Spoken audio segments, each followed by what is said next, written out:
All right. Well, thanks for joining us today for our second webinar with this series that CRCC Asia is having this fall, where we'll be having a webinar every month talking about all kinds of different topics about our programs, about China, how do you network, as well as what does an international internship mean for your overall career.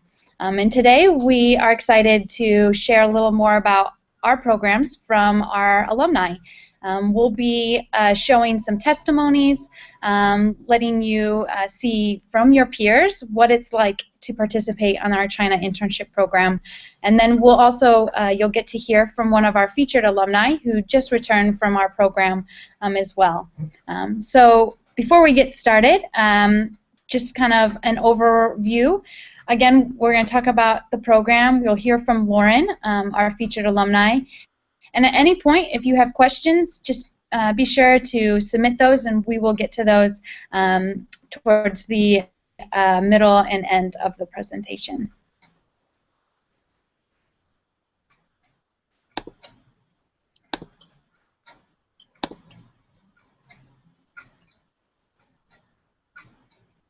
All right. Well, thank you again for everyone who logged in and joined our webinar today. CRCC Asia, we offer a variety of different programs, with our main program being our China internship program, which Lauren participated on and will be sharing about later. If you're ever interested in learning more about what our program is like outside of this webinar, you can get onto our website, and we have lots of resources on there, one in particular about students and previous interns. This is all seen on our Media and Reviews tab of our website. There's the Testimonies page, which you can filter testimonies from specific universities, certain regions, as well as what type of program they did and what sector of internship they participated on. We have over 500 different testimonies on our website, so I do encourage you to take some time and look through some of those. One of the testimonies that I was going to feature today is Sarah. Sarah participated on our 1-month China internship program in Beijing, and she did a legal internship with Juristino Law Group. And this is just some of what she shared about her time with our program. She was able, for her internship, she was able to develop some really great skills when it came to the legal field and law. She worked with joint ventures as well as international law that she thought was really applicable to term, thinking about when she was interviewing with employers. They always were gravitating to her internship in China and thought that was quite interesting. Also on our website, under the Media and Reviews tab, is Alumni Success Stories. This is where we feature alumni that participated on our program, and now what are they doing post-graduation, and how their China internship program really helped excel their resume as well as their overall career goals. In fact, actually, next month's webinar, we're going to be talking about the advantages of an international internship on your resume, and we're actually going to be having a local tech consulting firm, VC firm, here in San Francisco participate in the webinar and share from an employer's perspective what they look for in interns and students, full-time hires, and how an international internship can really help them differentiate potential employees. These are two examples of some of our alumni success stories. These two gentlemen participated in our internship, and they talk about how their internship in China really helped, again, advance their career and help them land a position with their current employers, which are Google and Ernst & Young. So without further ado, I'd like to introduce you to our featured alumni, Lauren. Lauren is studying at Trinity University in Texas. She is currently studying business marketing and participated on our China internship program in Shanghai this summer, where she, again, was able to do a business marketing internship. And I'll let her share a little more about that. Through a variety of different questions. These are some of the questions that she's going to go through and just in a really casual way share about her story and how she found out about CRCC, what she did in China, and some takeaways from her time there. At any point, please do write in your questions that you may have for Lauren as well as for me. And once Lauren is done sharing about her time and her experience, we'll open it up for some Q&A. As I share my screen with you guys, we will then, you'll be able to see Lauren. All right, one moment.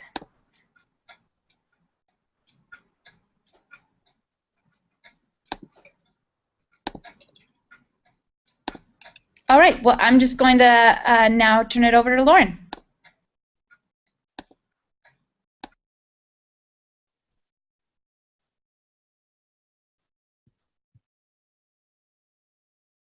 Okay.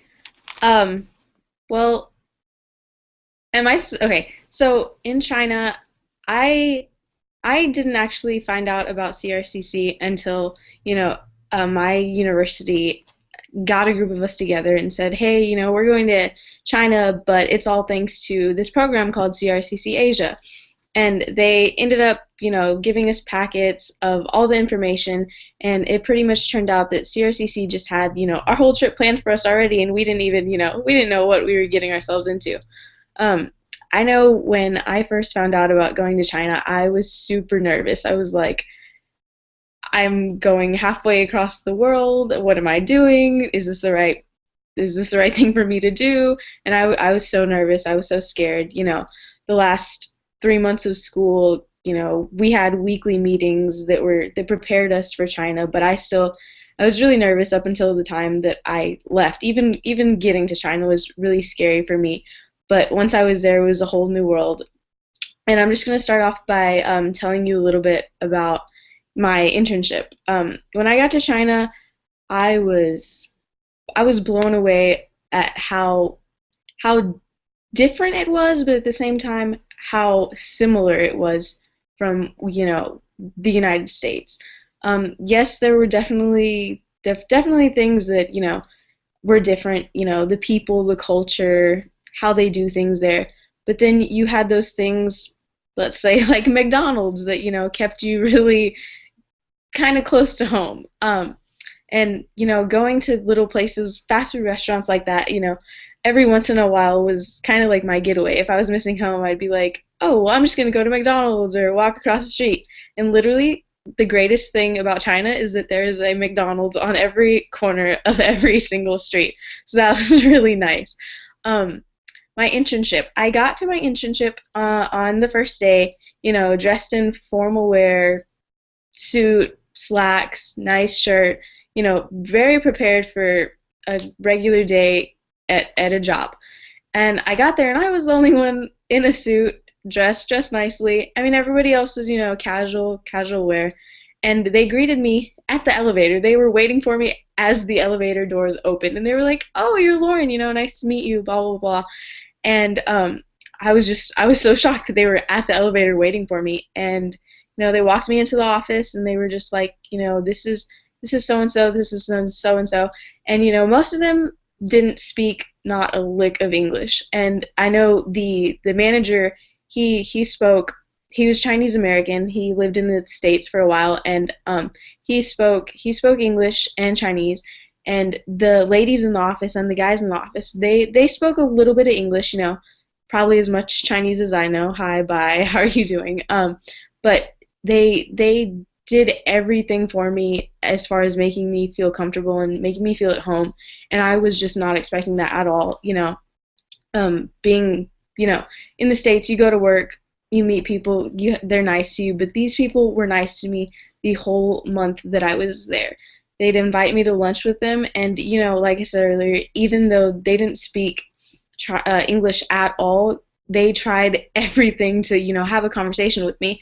And it was kind of weird at first because we'd go to lunch and they'd all be speaking Chinese, and I'm just sitting there like, oh yeah, I understand what you're saying, but not really. And then they tried to talk to me, and they tried to have a conversation with me, and it was really nice. And then we'd go to work, and they'd talk to me. They'd bring me Starbucks out of nowhere, and it was awesome. And I would not have worked with a different group of people. I would not have asked for anything more from them. The type of work that I did there was, at first they started me off with small things. I remember the first day I got there, the manager told me to go through their website that they had and to translate it for them, because they had Chinese, a page with Chinese, and then they had a page with English, and they had obviously Google translated everything from Chinese to English, so none of it made sense. So I had to go through it, and see if there were any corrections that needed to be made, and there were. And that took me a good week or so, because it's really hard to try to figure out what they're trying to say. And so, like I said, it took me a little while, but I finished that. And then my manager asked me to put together a slideshow of what, like, marketing research I had done at school. That took me another week. So it was just different projects like that they had me doing. And as the weeks went by, they gave me more and more stuff to do. And finally, in my last week, I did some marketing for their website, trying to design different things that would make their website more appealing. So that I really enjoyed that, because I'm a marketing major, that's something that I would look for in a job potentially.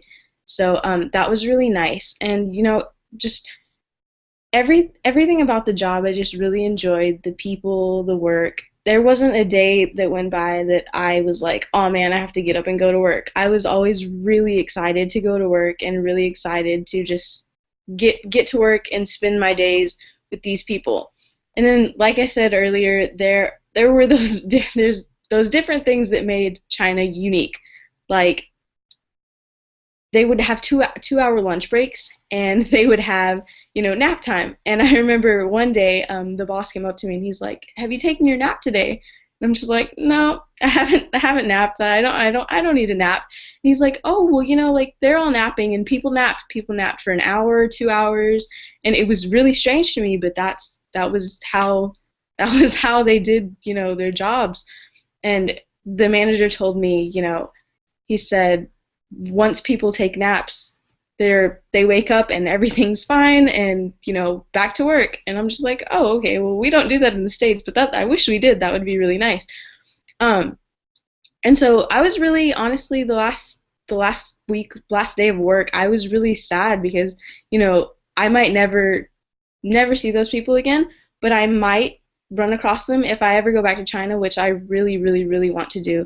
I made so many connections. I got so many business cards. And when I got to China, CRCC gave us these business cards with our names on them, and our phone numbers and our email addresses. So I was like handing them out to everybody I could, and I'm like, oh, can I get your card? Blah blah blah. And so I've got about like 20 business cards, and I gave out mine. So that was really nice, and I really love that about CRCC. Like, they gave us all we needed to get our connections. And so I'm gonna answer this question that just popped up. How much information does a participant get about their internship prior to arriving in China? I'm going to leave that to Jenny when I flip back. So I'm going to talk about more about China, and being the adventure part, now that I've already talked about the working part. Every weekend, CRCC would plan out like a nice weekend getaway to a little different city out in China, or just different things to do. And some of us went, some of us didn't, but I was one of the fortunate people that actually had the chance to go. And we went one weekend, we went hiking. One weekend we went to I think it was Hangzhou, and it was beautiful, because it took you out of the westernized Shanghai environment, because Shanghai is more like, to me, it felt like I was in New York. Like, it's a big city, busy, the traffic was crazy, always take the subway. I just felt like I didn't leave the States. That's what it felt like in Shanghai. And when I went out to these cities, I was like, this is China. This is the China that I was expecting. It was beautiful, so much nature, and it was nice to experience, all this great different different environment, different things. And after my internship ended, I got to visit Beijing for 4 to 5 days, and I was just blown away by how how lucky I was to have even been in China, because when I was in Beijing, we me and my group from Trinity, we all went to the Great Wall of China. And in that moment, I was like, this is why I came to China. This is something that, nobody gets to accomplish, or not. I mean, people get to accomplish it, but I mean, who can really say, I walked the Great Wall of China? I know my family was telling me, I wish I could have done that, but now you're gonna do it, and you can do it through me, and all this stuff. And it's great being able to do stuff that a lot of people haven't had the opportunity to do, and you can say that, hey, I've done this. And so it was just, I'm so fortunate to have been to China. And now that I am back in the United States, I miss China so much. Like, I think about it every day.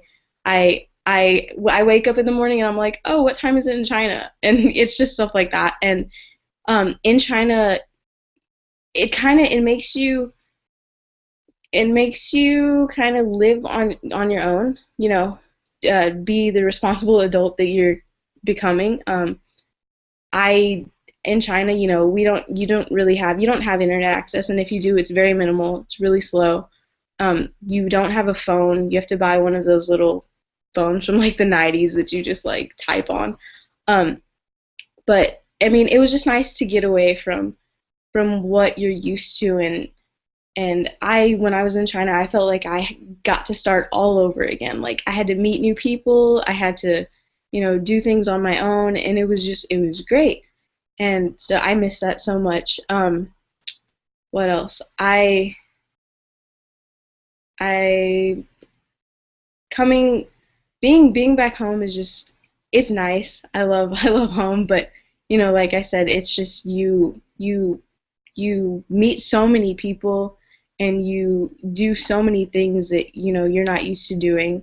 And it's just a great feeling knowing that I was on the other side of the world, working, taking care of myself, and yeah, I wouldn't have been there if it weren't for CRCC. So they helped us a lot, and they helped us get where we needed to be at all times.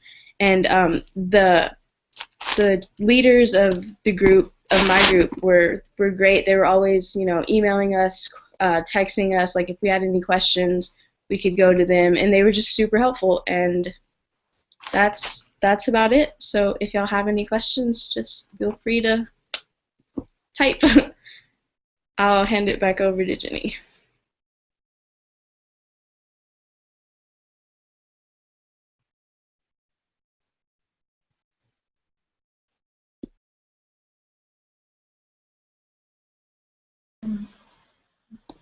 There we go. Thanks so much, Lauren, for sharing about your time in Shanghai and the ways that you were able, the things you did in your internship. It sounds like your coworkers were incredibly hospitable and really welcoming, and it seemed like it's actually quite typical in China that your first week, just like any internship, that it's going to be kind of a test to see, what are your interests, what are you capable of, and kind of advance the projects as you go along.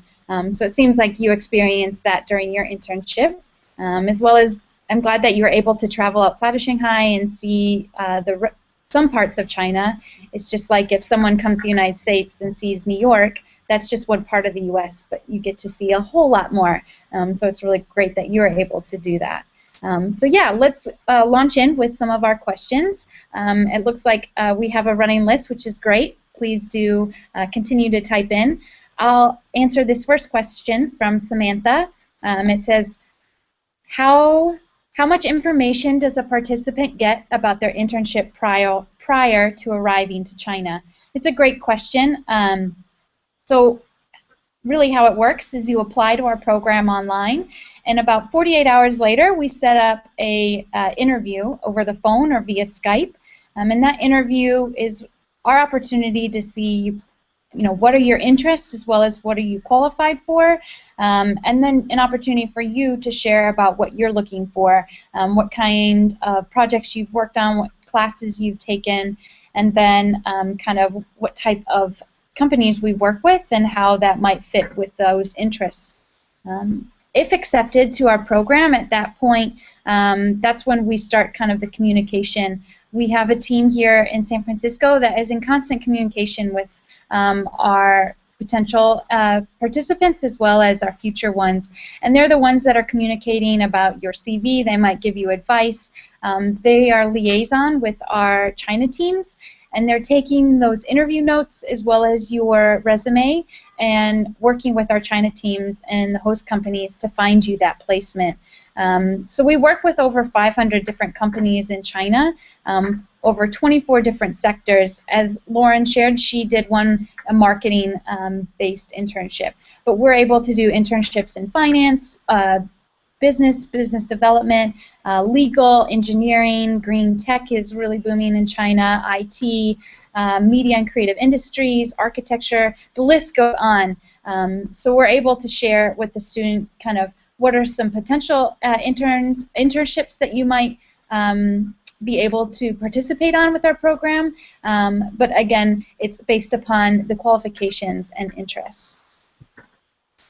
The next question that Lauren had is that Samantha had, that's a follow-up, is, are there other CRCC Asia participants that get placed in the same internship companies at the same time? Generally, no. Generally, we typically just place one student there. This provides an opportunity for you to really have a more immersive type of experience and really understand China and what the working environment is like. Sometimes we do place more than just one student, but it is rare. The next question is, and this, Lauren, I think would be a really great question for you as you recently just got back, is how hard is it to get around the city, Beijing, without speaking Chinese? So although you weren't in Beijing, you are in Shanghai, but you did go to Beijing, you went to the Great Wall. It would be great for you to answer kind of the language barrier.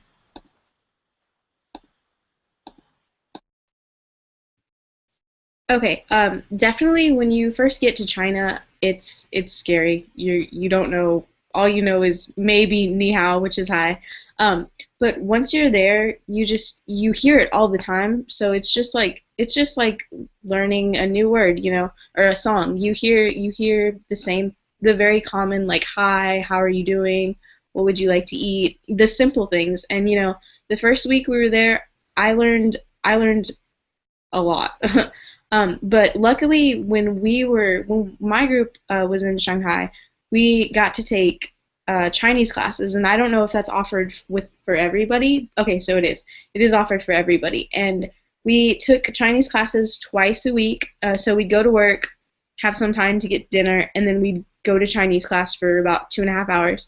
And the lady there spoke perfect English and perfect Chinese. And she was so incredibly nice to us, and it was so much fun. Like, at the end of the day, we were really tired, and we were like, no, we're not. We can't go to Chinese class. We're super tired. How are we going to do this? But once we got there, she got us involved in class. She got us, excited to be there. And I learned so much. I brought back so many notes from that class. I wrote down as much as I could. And out of that class, I found that I could actually type in Chinese. So now on my computer and on my cell phone, I have the Chinese keyboard, and you just, type out the words that you learn, and it makes the Chinese character. And so that's really cool to me now, because I can, I have friends that are still in China that I keep in touch with through WeChat, and, I can just be like, hi, how are you doing? How's your day? And it pops up in Chinese characters, and that is the coolest thing to me. And so, just coming out of that was really exciting, and, coming back home and, talking to people in Chinese, and they're just like, stop. Like, I don't understand what you're saying.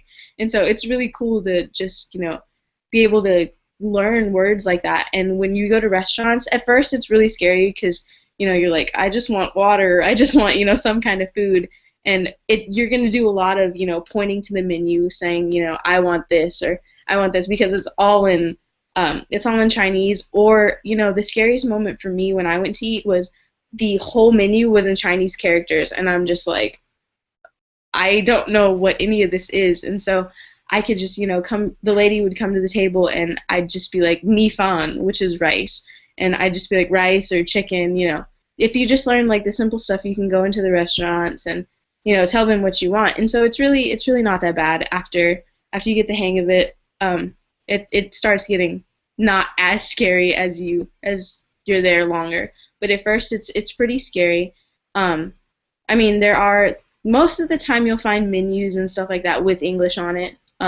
If not, the Chinese people are super nice and they'll try to help you, and like they'll point to it and they'll say, rice, or they know the minimal amount of English. And I mean, you will come across those places that don't speak any English, and you just have to try your best or just be adventurous and point to something and eat it. But it's scary, but you'll get used to it, and it's really not that bad. And like I said, from the classes you'll learn so much, and you'll be able to go home and type on your keyboard and get characters. So yeah.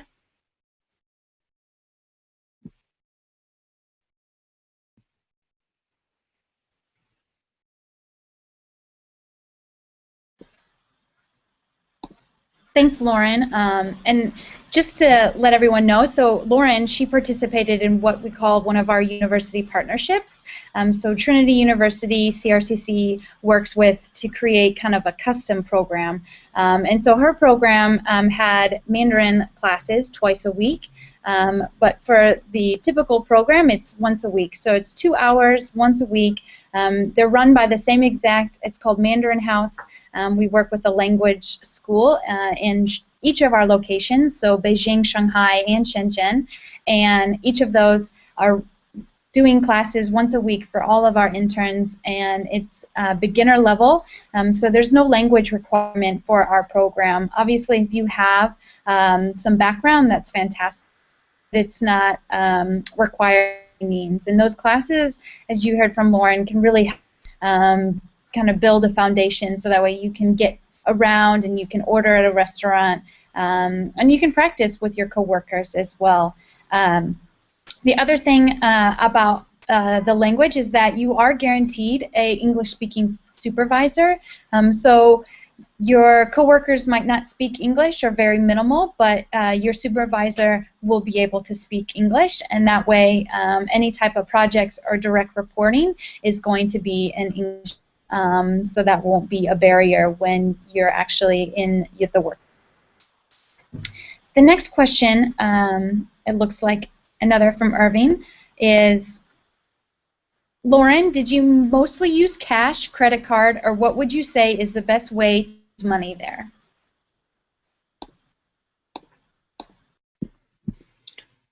When I was getting ready for China, I honestly didn't know, should I take some like American money? Should I take credit card? Should I go to the bank and get currency? And what I did was I went to the bank, got about $200 worth of Chinese currency, and then that's what I took with me to China along with my debit card. And I just had money in my bank account, so if I needed it, I could go back to the bank in China and get currency there. But honestly, in my opinion, I think because when you go to the bank there in China and you try to take out money from your bank account, they charge you an arm and a leg. They charge you like $12 just to get money out of the bank. So what I would do is I would take all the money that you could possibly take with you and just have it exchange it in the U.S. for Chinese currency, take it all with you and just keep it in a safe place, so that you don't have to be getting charged constantly for the withdrawals in China. So what I did was I would have to take out, once I got to China and used all the currency that I got back here, I had to go to the bank and continue to get money out, and my money went by really fast, just because they charge you so much just to take money out of the bank. So like I said, in my opinion, I would really try to take all the currency that you can get from here and just take it with you and just keep it in a safe place so that you don't have to be spending money, going to the bank every time and, getting charged that extra amount.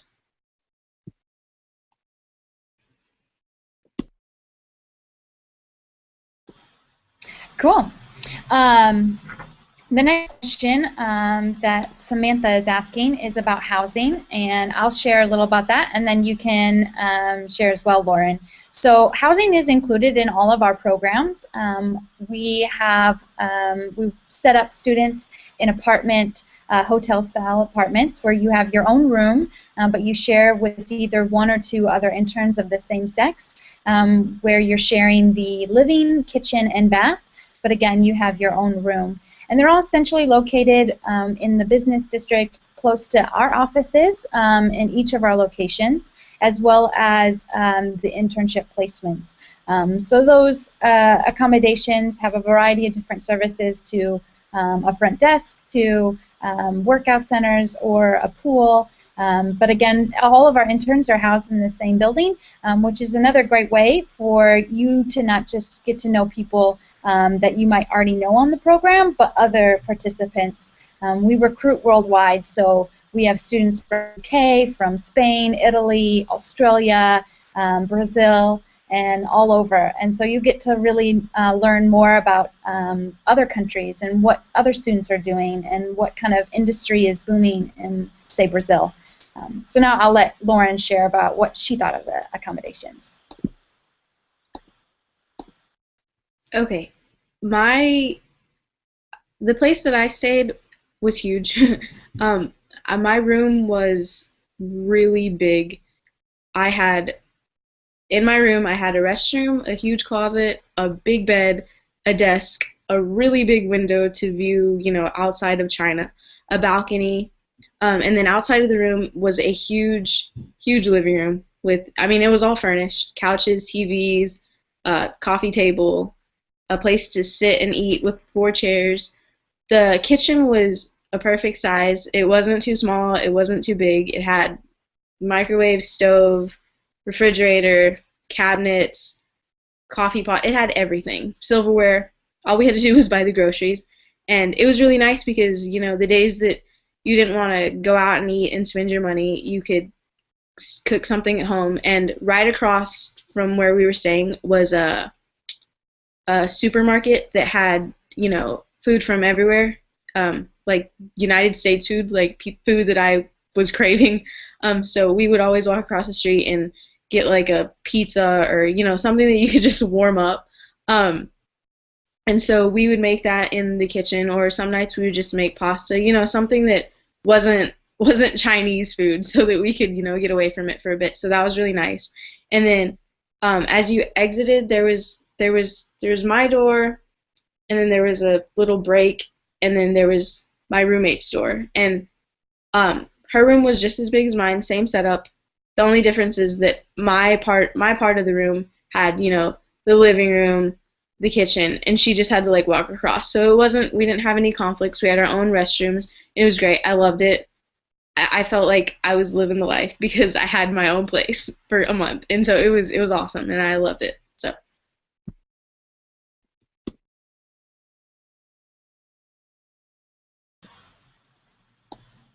Cool. There's a few more questions. One is for you as well. Actually, two questions in a row, Lauren, is if given the chance, would you have stayed longer than a month? Actually, just one question. Yeah. So if given the chance, would you have stayed longer than a month?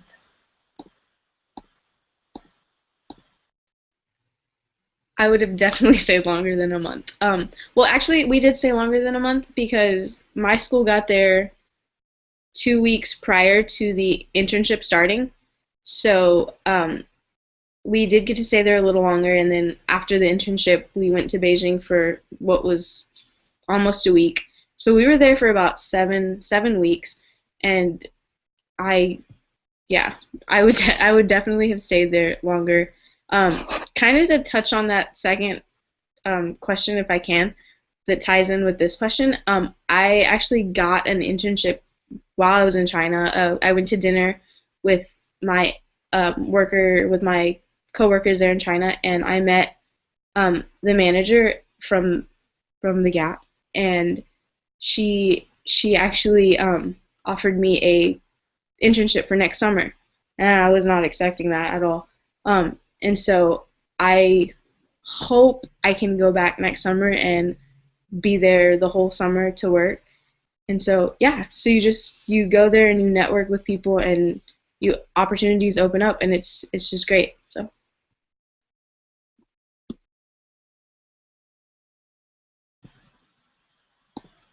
That's super cool. Yeah, I think the next question was, what's the likelihood of getting a full-time extended position in China? And all of our students, they have, lots of our students have fantastic experiences, and just like any internship, if you're doing really well, the likelihood of extending it as well as getting a full-time offer can be quite high. The other thing that's really great that, Lauren, I'm glad you touched on is we do give all of our interns business cards. So, and there's a plethora of activities and events throughout the week about networking.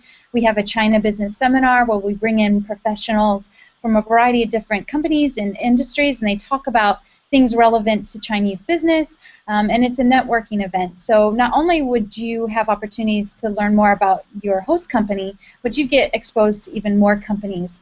And today with LinkedIn, using those business cards and connections of, you know, who did you meet in China who knows someone here in the U.S., and what's a second-degree connection and what's a third-degree connection. And so utilizing some of those networks, that's one thing that we do with our alumni is having a LinkedIn group and helping giving them resources of finding full-time employment after, as well as just events and other networking events post-college, so they can hear about things after and how does their experience in China translate to after college. So keep the questions coming, guys. Some other things that I can touch on that I know Lauren didn't touch on is that we also take students to their internship on the first day. So the first day of the internship, we drive them and to their host company. We introduce them to their supervisor, make sure they get all situated. But even before that, the first day you arrive to China, we have a all-day orientation, and it's kind of a kickoff celebration, and we're going through, you know, what are ways to maximize your time during your internship and get the most out of it? What are some cultural norms in the workplace and best practices when interning in a Chinese company or an international company that is operating in China? Other things like health and safety, or how do you navigate the public transportation system? For those who don't live in an urban area or a city, that might seem very overwhelming. But so our staff are there 24/7. We have staff between 10 and 15 at each one of our locations that are working with our students at the events. They're only a phone call or the office away to chat about any kind of concerns that you may have or questions. But then that orientation is also an opportunity for you to meet other interns and develop some relationships with them and do some your own activities outside of the workplace or on the weekends for traveling or just exploring Beijing or Shanghai or Shenzhen, whatever city you decide to participate on. We'll give it a few more minutes if anyone else has some other questions. Other than that, Lauren, do you have any last-minute thoughts you want to leave with everyone?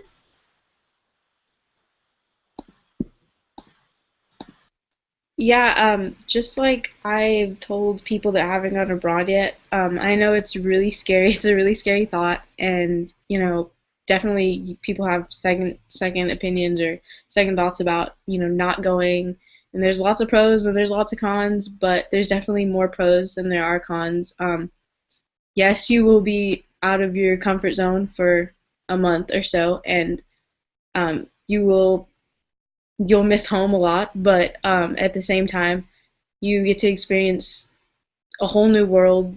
You get to act as if, you know, you're starting all over, meeting new people, tons of new people, tons of really nice people, networking, everything you could possibly imagine. And it's an incredible feeling just being able to um, go across the world and say, hey, I've been to China, or hey, I've been somewhere not in the United States. And it's just, it's a great feeling, and I miss it so much.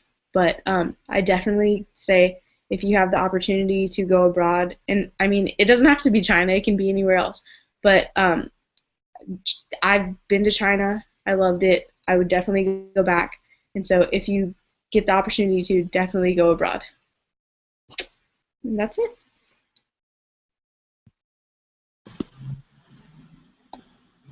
Well, Lauren, I just want to say thank you again for logging in and joining us for this webinar. Everyone, I just have a last-minute things. So if you do have some questions, please do submit those now. So to continue on with the webinar, let me just share my screen with everyone.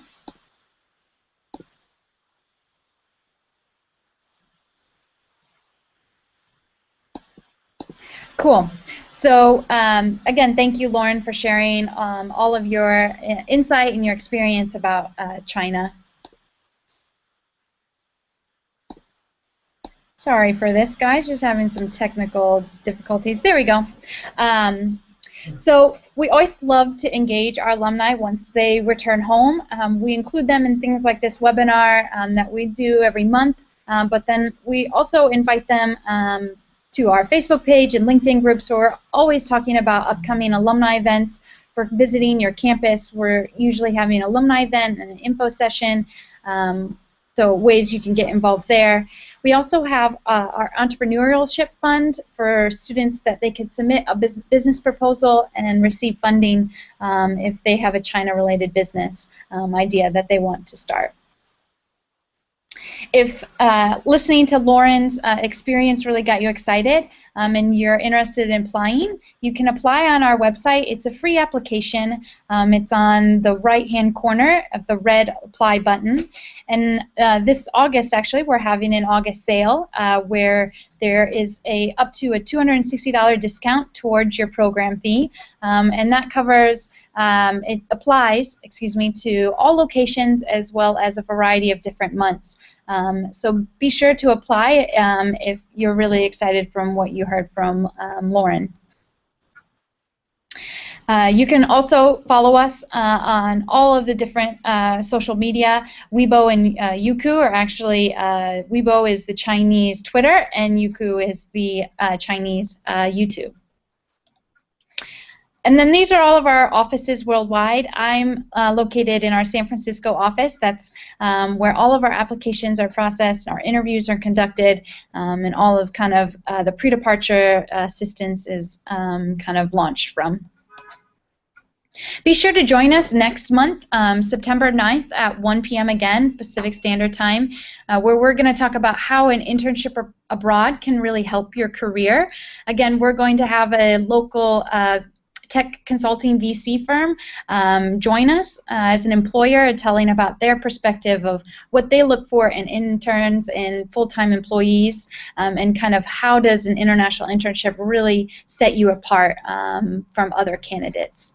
And if you want, you can also join our Europe and Italy webinar tomorrow at 1 p.m. or Italy at 2 p.m. And you can find out, again, more details on our website under events.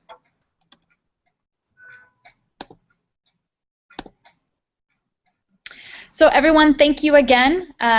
We have one more question. So let me just select it. Thank you again, Samantha. Your question is, having previous internship experience, would you say this is more of those who are just coming out of college, still enrolled, or is pretty open? Again, a great question. And what how CRCC Asia operates is we want to see students experience China and gain valuable work experience no matter what your background is. So that could be you have had no internship or previous work experience or very little, to someone who's had let's say 3 domestic internships, but they want to then take it internationally. So we're able to place students in a variety of different backgrounds and work experiences. We also accept students who are post-college. So let's say you graduate in May and you don't have a position and kind of confirmed yet, and you're thinking, I want to add one more internship to my resume that can really set me apart. And so we have a lot of students who do an internship the summer after graduation, or even 6 months after graduation. I was actually at Purdue University this past spring, and I had an alumni come to my info session, and he had shared he is a programmer, works for a company in Indianapolis, and he was talking about that's what he did.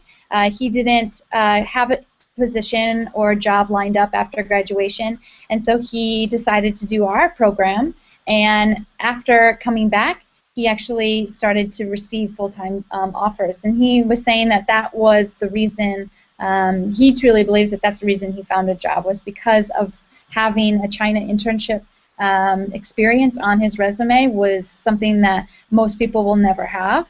And so, again, it really set him apart. Be sure, if you have further questions, you can always log into our website and do live chat. We're on there 24/7, so submit your questions, or you can email us at sanfrancisco@crccasia.com. Any kind of questions you may have. But again, thank you all for logging in, and hope to see you next month. Thank you, Lauren, again, for joining us as well.